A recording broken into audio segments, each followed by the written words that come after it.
Good day, everyone.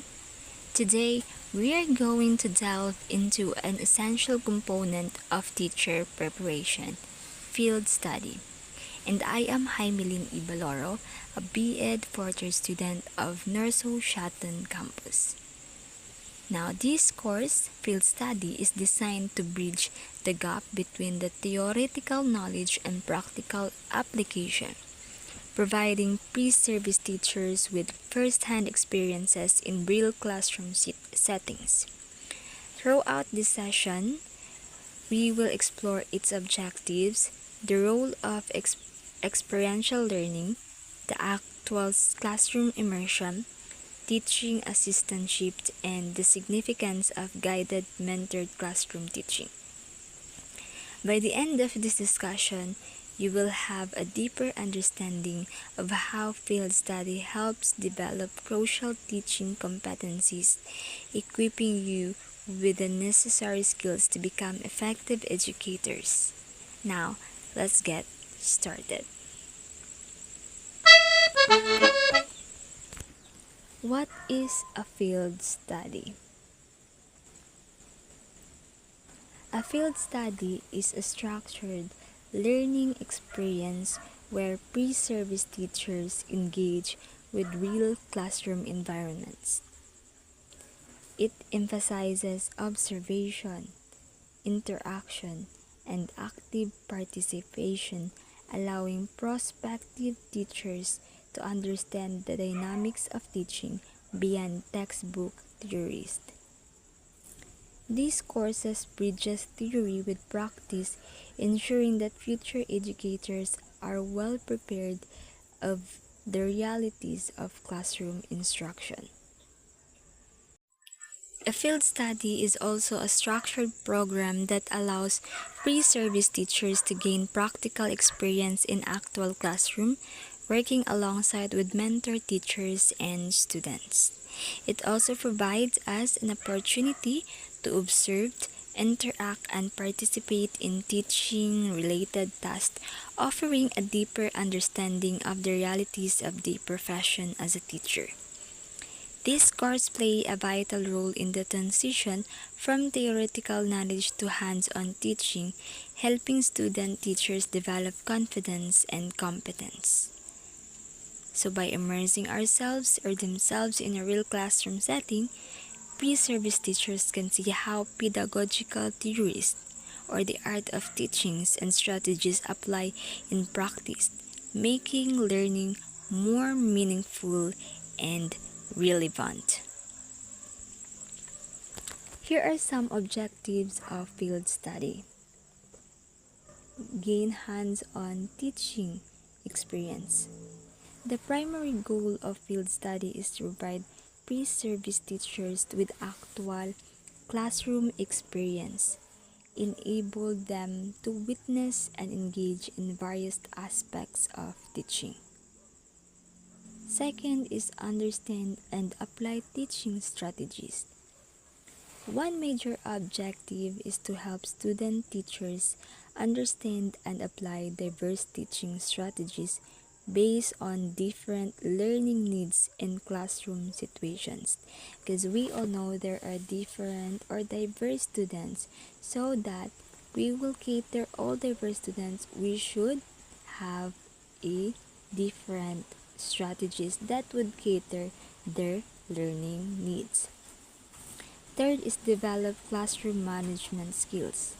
Another significant aim is to develop classroom management skills, including techniques to maintain discipline, engage students effectively, and create a conducive learning environment.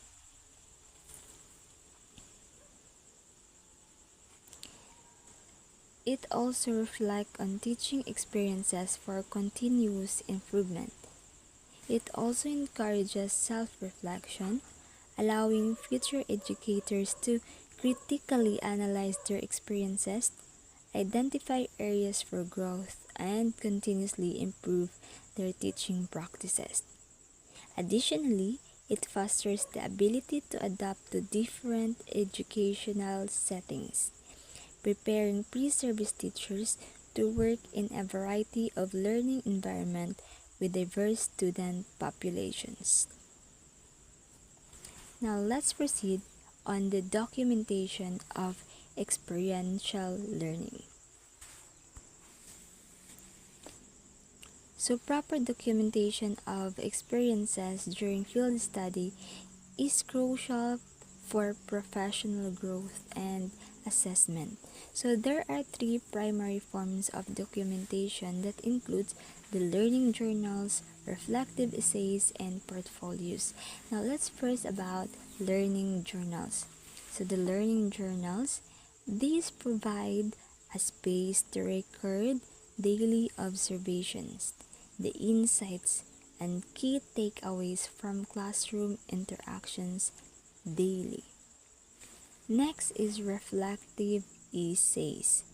These require a deeper analysis of specific teaching, materials, mentor feedback, and personal reflections that showcase or specific teaching experiences, encouraging critical thinking and self-analysis. When we say reflective essays, these require a deeper analysis of specific teaching experiences and encourage critical thinking and self-assessment. Third is portfolios. And we all know what portfolios are and how to make a portfolio. So these serve as a compilation of lesson plans, teaching materials, the mentor feedback, and personal reflections that showcase growth and competency development.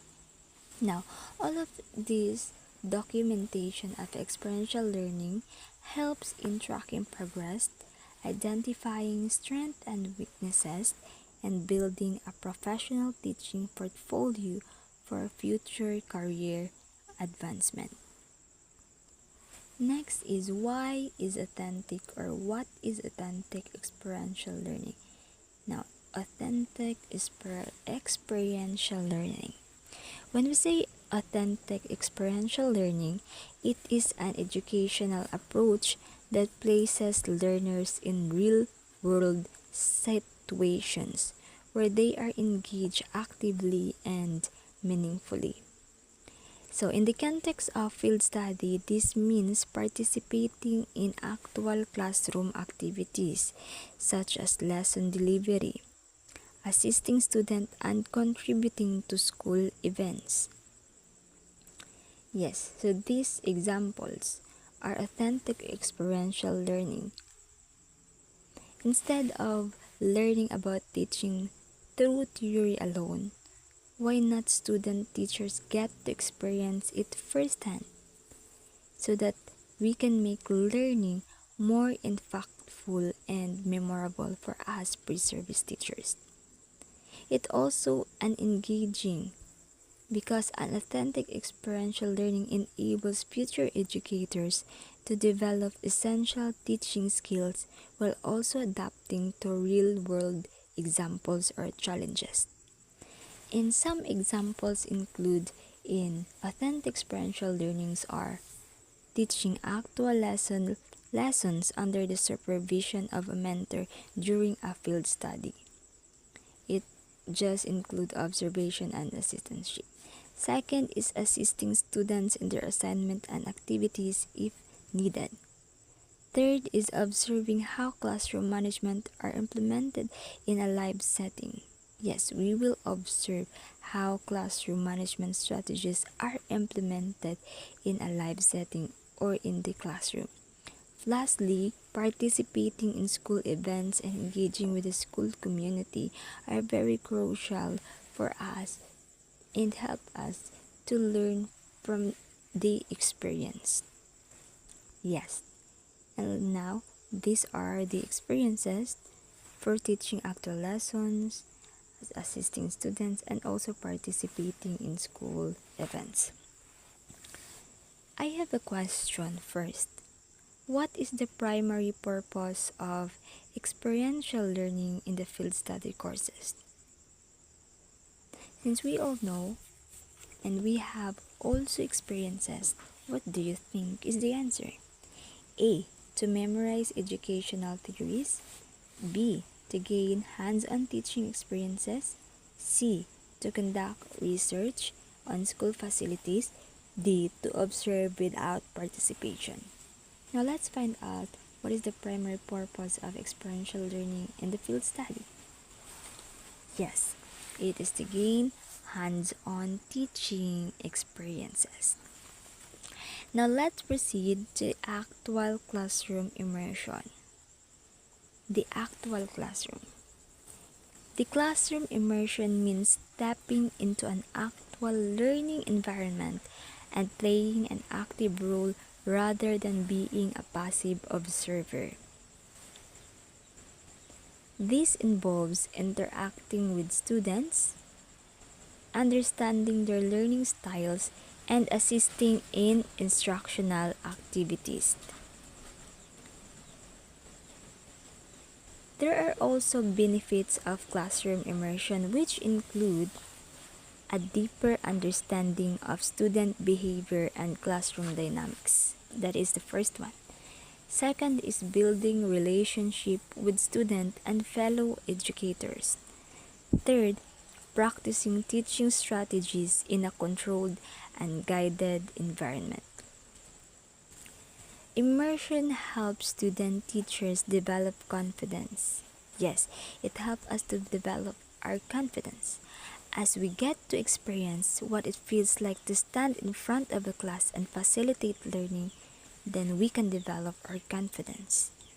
It also have the ability or we have the ability to adapt to different teaching situations as crucial skill in gaining or to gain through these experiences in a classroom setting or in actual classroom immersion. Now, in a field study, this is a question for each and everyone.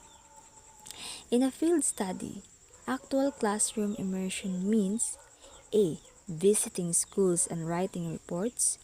B. Interacting with students and assisting in teaching. C. Watching recorded lessons online. D. Reading about educational theories. In a count of 5, we'll have the answer. 5, 4, 3, 2, 1. What is an actual classroom immersion? Yes, it's letter B.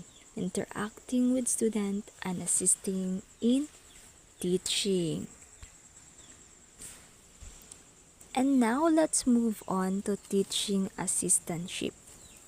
It is also included in field study 2, teaching assistantship, which allow us student teachers or pre-service teachers to support the mentor or the mentor educators in various tasks, helping them gain hands-on experiences. Key responsibilities include helping with lesson delivery, whether through co-teaching, leading small group discussion, or facilitating classroom activities. Second is assisting in classroom management, ensuring that students remain engaged and focused. Third is preparing instructional materials such as visual aids, worksheets, and lesson plans. So all of these 3 are the responsibilities of pre-service teachers in teaching assistantship. And also, these experiences allow us pre-service teachers to gain first-hand exposure to the workload and responsibilities of the professional teachers. It also helps in developing practical skills such as handling classroom transitions, organizing learning activities, and assessing student progress. So, in teaching assistantship, we will also develop our skills in making lesson plan, in making instructional materials or instructional techniques, and also will be able to assist in classroom management. So those are the three responsibilities as pre-service teacher to help and gain a hands-on experiences in a classroom in an actual classroom settings.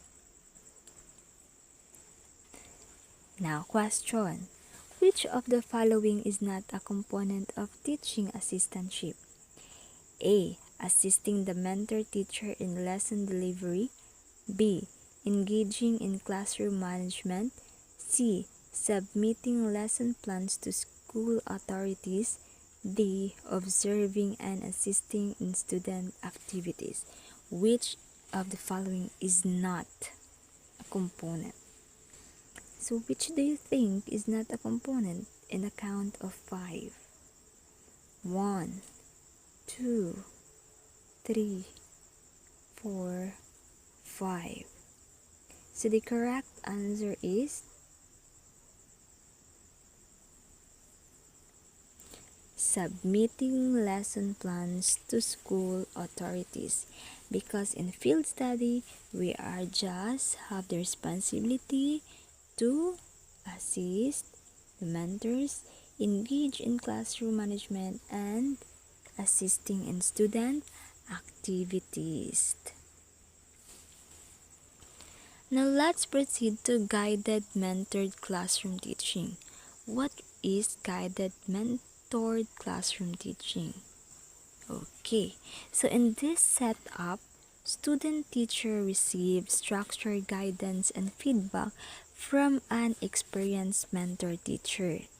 Then the mentor provides a constructive criticism or feedback, helping the pre-service teacher refine their teaching techniques. Yes, so guided mentored classroom teaching, this means that the mentor itself of a pre-service teacher provides her or him a constructive criticism to help this pre-service teacher to refine their teaching techniques in the classroom. And some of the benefits of mentored teaching includes developing stronger instructional skills through expert feedback. Yes, it can improve teaching strategies. Second is gaining insight into classroom management strategies from experienced educators. We will be able to receive constructive criticism so that we will be able to apply it in the next classroom. Next is building confidence in lesson delivery and student engagement. So we will be able to develop our confidence because we have now the idea. The mentor also share best practices, their best practices. So the mentor himself or herself share us what are the best practices or classroom management or strategies that could help us to gain practical insights that are not always covered in textbooks but in real life settings or in real actual classroom settings. There are also role of the mentor. A mentor teacher plays a pivotal role in guiding and supporting student teachers throughout the field study experiences. Yes, their responsibilities include providing structured supervision and feedback, providing us guidance and supervision. Second is offering constructive feedback. Third is sharing best practices or modeling effective teaching strategies that could help us refine the strategies or techniques that we can apply in the classroom. Third is supporting student teachers' growth or helping teacher students navigate classroom challenges. Now, mentors are not just supervisors. They act as a coaches, ensuring that student teachers feel confident and competent by the time they enter the teaching profession. So, it is very simple that the role of the mentor is to help the pre-service teacher to ensure that they or he or she has an idea and a way of how to teach the children. As he or she entered the teaching or in the real classroom, the professor or the mentor is not just a supervisor but also act as coaches of each pre-service teachers. Question: since we all know what are the role of the mentor, this is the question. Who provides guided mentoring to prospective teachers during classroom immersion? A. School principal. B. Assigned cooperating teachers. C. Fellow student teachers. Or D. Parents of the student. Who do you think guided the prospective teachers during immersion? Yes, it is the assigned cooperating teacher. So the mentor herself or himself. Now there are key features of guided teaching. The collaboration with mentor teachers for feedback and supervision. So these two are the features of guided teaching. Here are also questions. What is a key feature of guided classroom teaching in a field study? A. Independent teaching without supervision. B. Collaboration with mentor teachers for feedback. C. Only observing without participation. D. Teaching in online virtual classrooms. Alright, it is collaboration with mentor teachers for feedback. Now there are developing teaching skills. In field study, it provides hands-on experiences that helps as future teachers build essential skills, especially in making lesson plan, classroom management, and assessment techniques. So let's first lesson planning. It is a structuring lessons to maximize student learning, which is very important in a classroom setting because this is a guide on what and how to teach in the classroom. Second is classroom management, handling student behavior effectively. So we should have the techniques or the classroom management. Third is the assessment techniques, which evaluating student progress through a formative and summative assessment so that we will be able to know who are the students who understand the lesson and who are the students that needs guidance or that needs to be retouched in the lesson so that we will be able also to get the students that are students who are listening or has an idea of the lesson, particularly the lesson. So these skills form the foundation of effective teaching, ensuring that future educator can handle diverse classroom confidently. Here are steps in lesson planning or how to create a lesson plan. First, you have to set objectives. Yes, you have to first set clear objectives that aligned with the curriculum standard. It should be parallel to the curriculum standards. Look at the curriculum guide. Second, select engaging activities that could cater to diverse learning styles. Not only one, but all of the students' different learning style or learning needs. Third is assessing student learning through various evaluation techniques.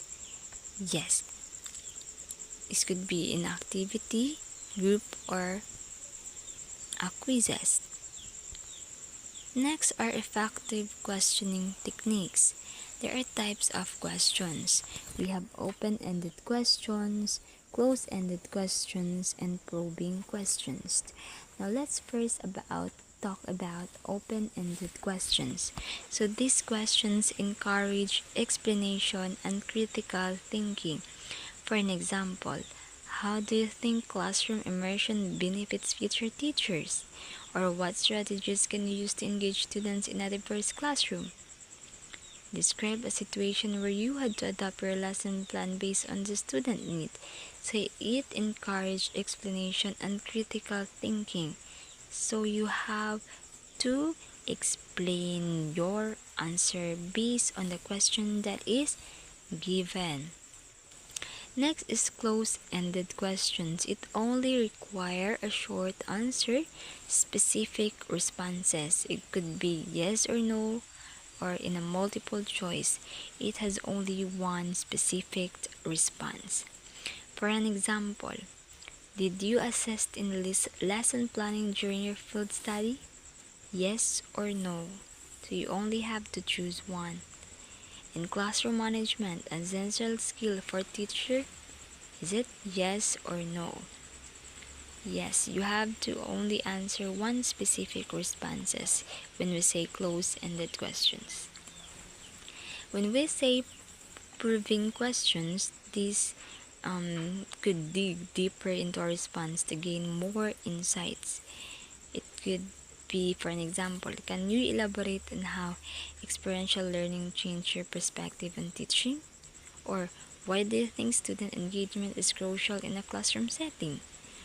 Or can you provide an example of a time when you had to adjust your teaching method?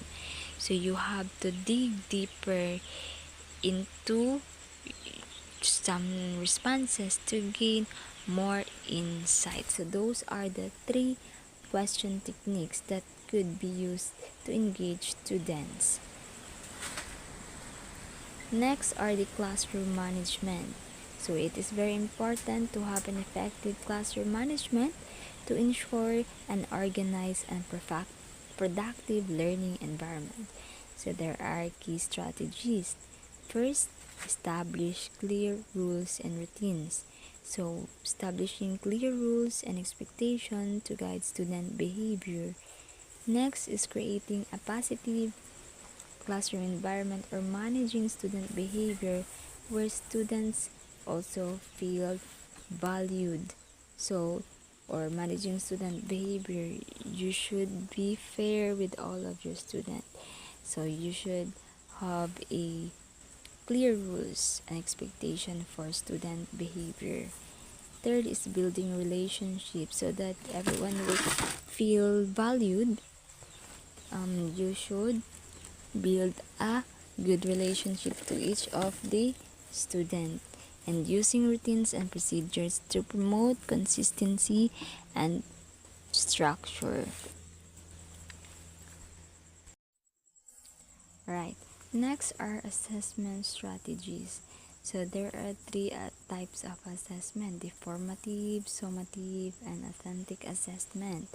Now let's talk first about formative assessment.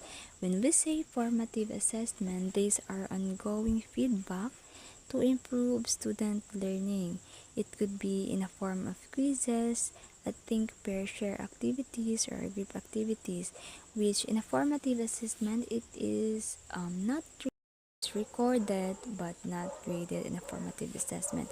This type of assessment we are just simply knowing who are the students that are who understand in the specific topic or lessons, so that we can provide feedback so that they will be able to learn from it.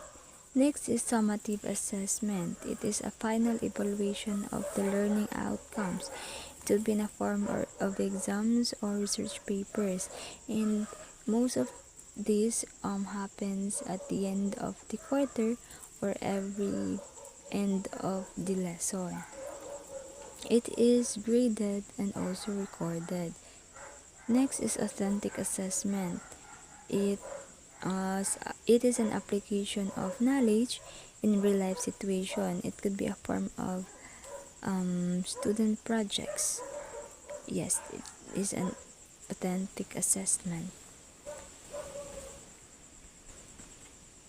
These are the formative, summative, and authentic assessment examples.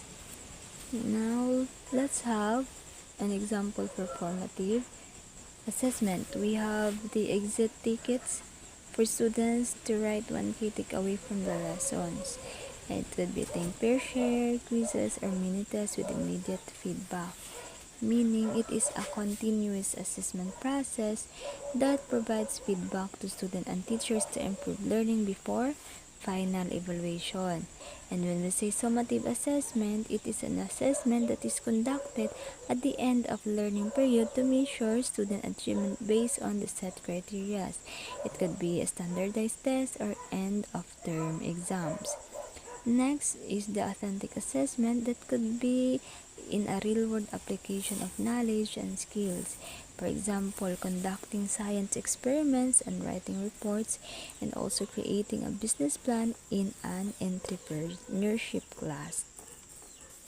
Question: what is a typical activity included in classroom immersion? A. Observing the mentor-teacher strategies. B. Preparing learning materials for students. C. Assisting in class activities. Or D. All of the above. Yes, it is all of the above. So all of the choices A, B, C are included in classroom immersion. Now let's define reflective journaling and its benefit. When we say reflective journaling, it helps students, teachers analyze their strengths and weaknesses or identify areas for improvement. And some benefits included: it enhances self-awareness in teaching, encourages continuous professional growth, and helps in connecting theory with practice.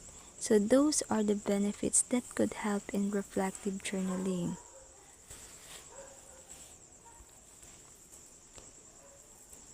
And yes, here is a question before we proceed to the next lesson or topic. What does reflective journaling in experiential learning help with? A. Memorizing lesson content. B. Identifying strengths and areas for improvement. C. Replacing classroom immersion. D. Avoiding interaction with students. What do you think is the answer?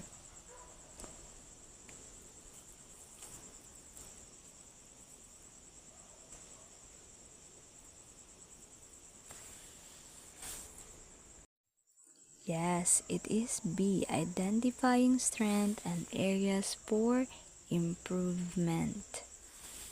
Next, which of the following is the direct benefit of classroom immersion? A. Improve public speaking skills. B. Enhance ability to apply teaching theories in real situations. C. Increase confidence in online teaching. D. Higher scores in written exam. So which of the following is a direct benefit of classroom immersion? Yes, it is B.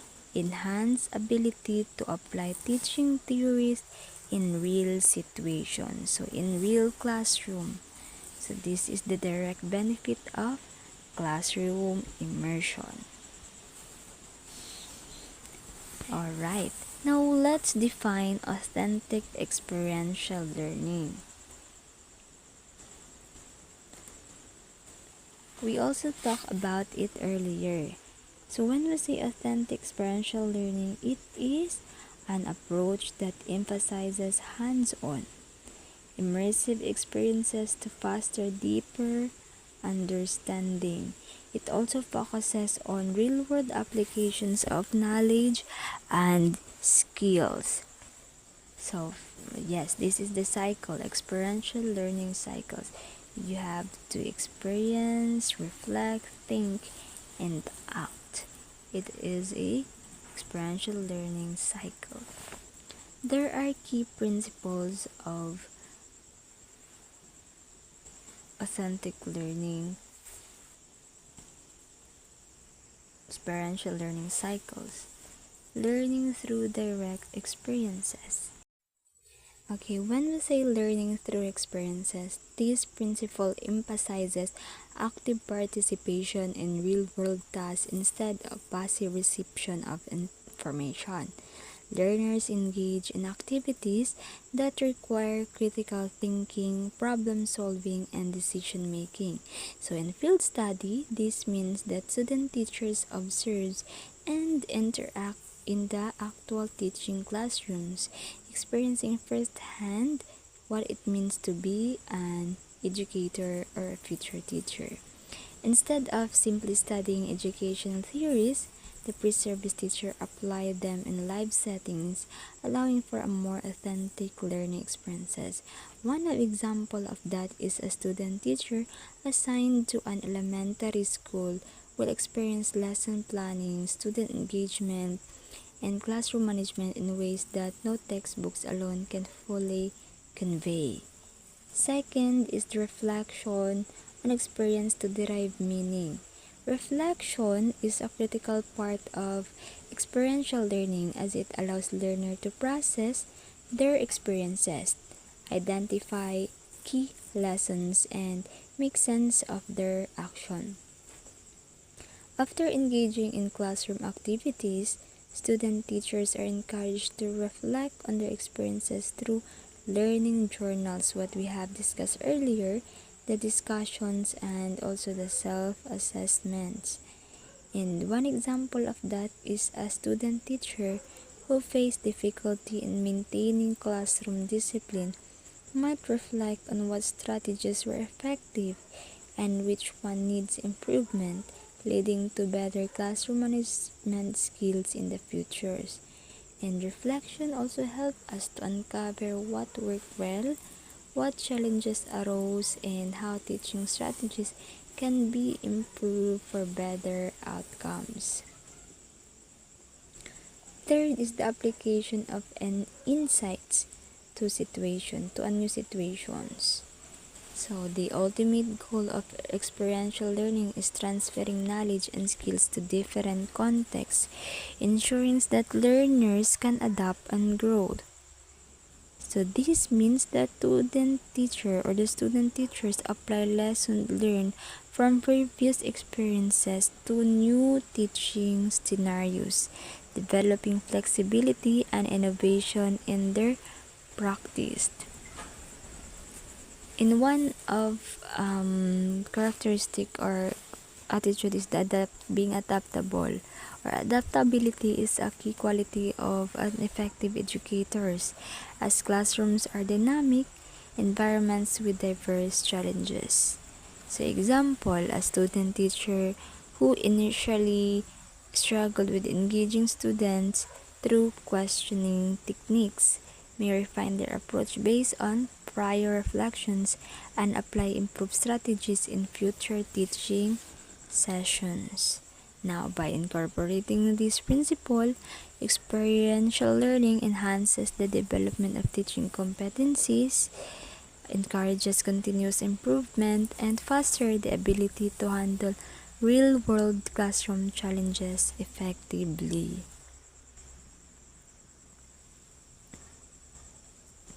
So, there are also benefits of authentic learning or the experiential learning.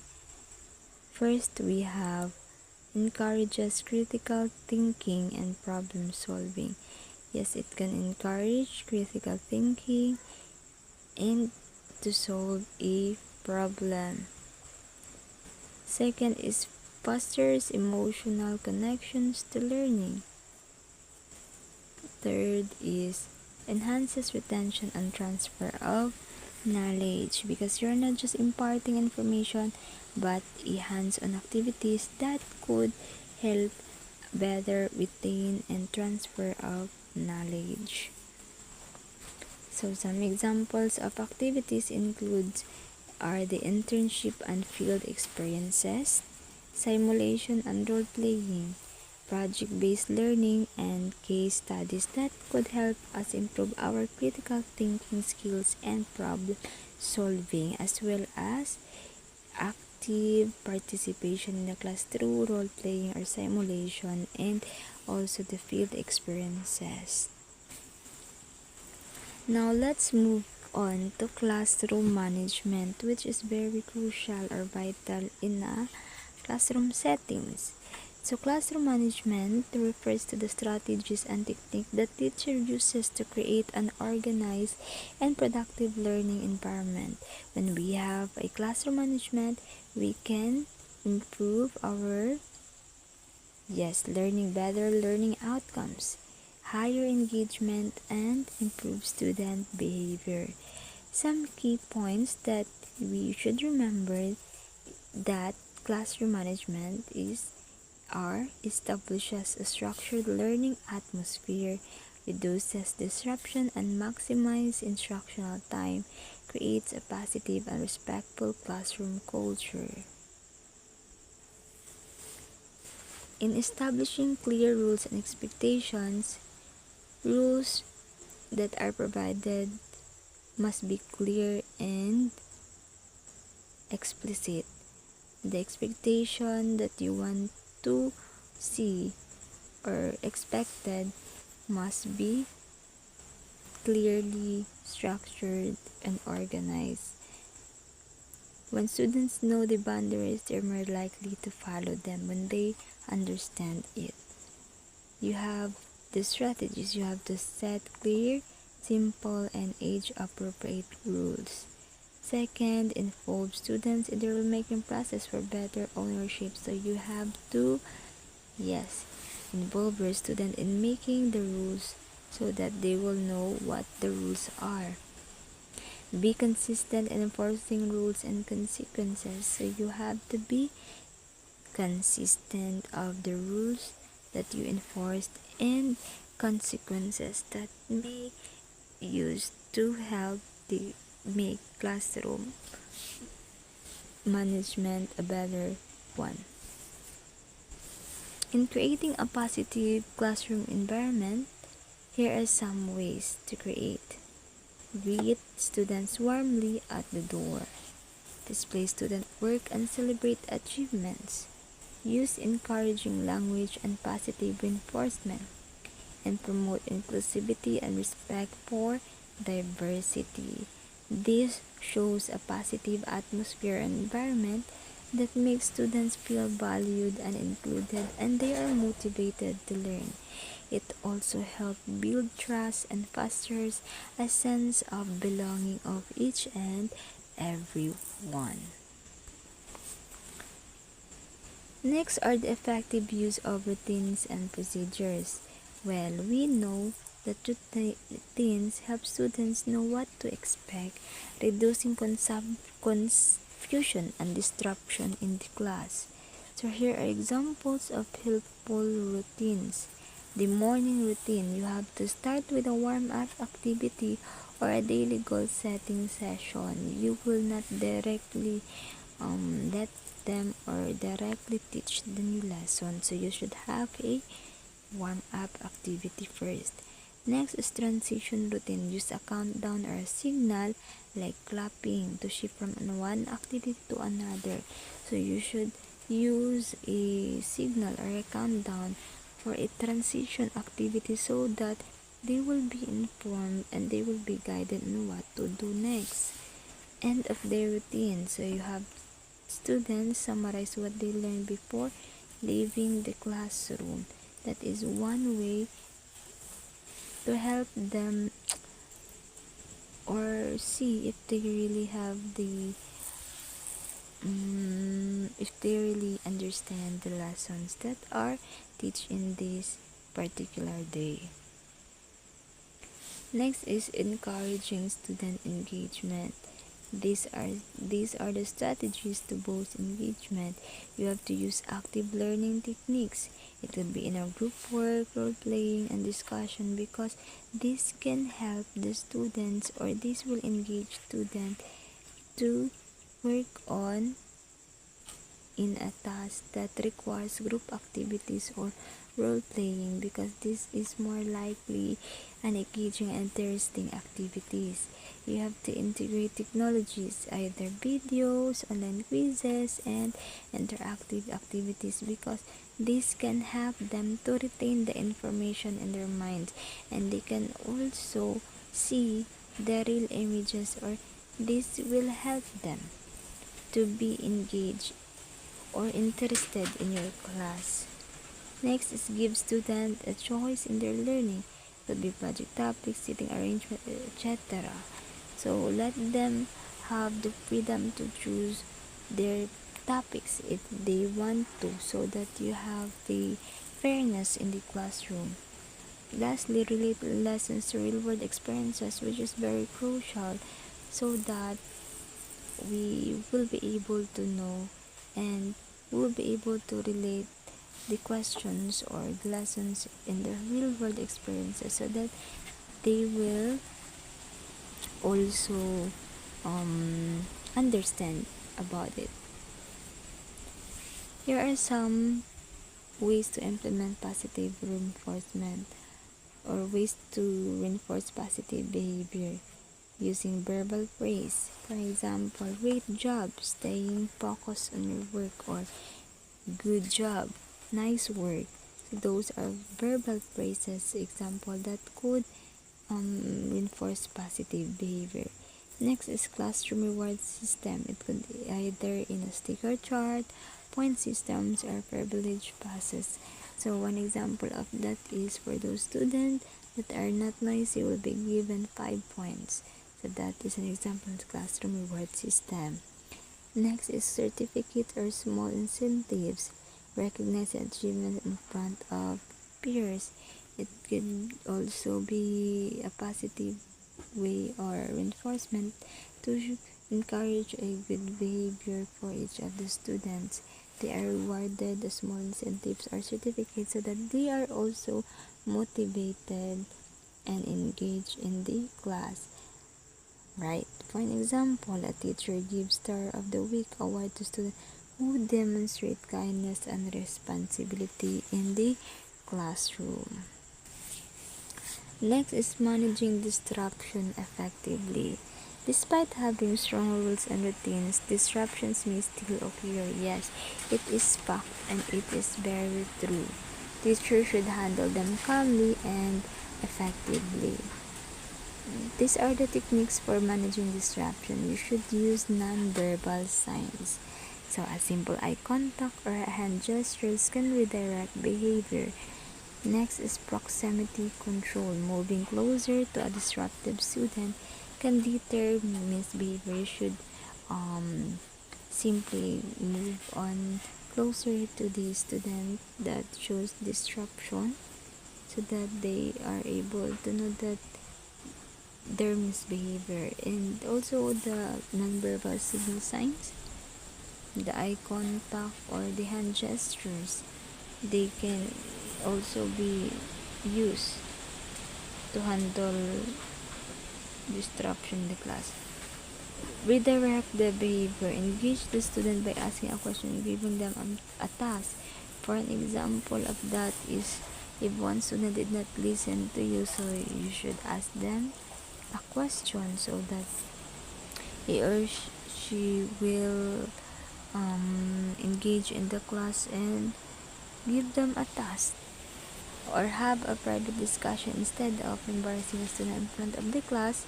Adjust behavior one-on-one or in a one-on-one session, so that you will not embarrass a child in front of all the class. For an example, if a student is talking too much, instead of yelling, the teacher walks near their desk and places a hand on their shoulder to gently remind them to focus. So these are the ways on effectively managing disruptive behavior effectively, managing disruptions. Next are adapting to different classroom situations.